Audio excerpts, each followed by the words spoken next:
Everyone at least once has heard of the most infamous crime in Hollywood history. But how much do you actually know about it? From the police investigation to the media circus that surrounded it all.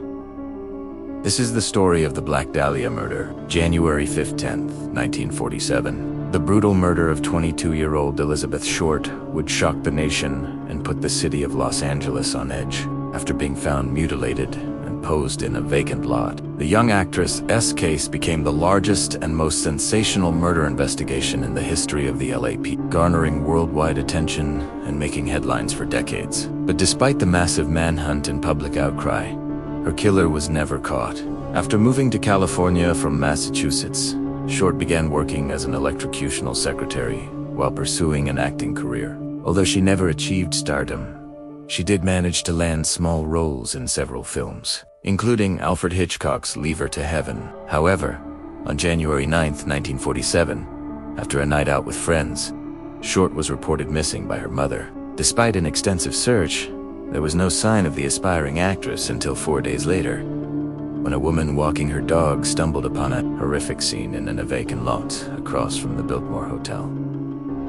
There they discovered the body of a young woman who had been brutally slain and strategically placed inside a vacant lot. And due to the state of decomposition, it was clear that she had been dead for several days. With no identification on the young woman, the police were baffled as to who she was and how she ended up dead in the lot. However, within hours, someone matching the victim's description was spotted leaving the Biltmore Hotel in a bellhop, was able to identify her as Elizabeth Short. As news of the crime spread, so did rumors about the victim's lifestyle. And before long, the police were chasing down dozens of leads, questioning everyone from Short's ex-boyfriend to a jealous co-star. But as the investigation continued, it soon became apparent that the prime suspect wasn't one of Short's ex-lovers, but a complete stranger. On January 16th, 2 days after Short's body was discovered, a man entered the Biltmore Hotel and requested to speak with the manager. As the story goes, he claimed to have information about the murder, but quickly changed his tune when the police arrived and demanded to know what he knew about the crime. Despite his best efforts to flee,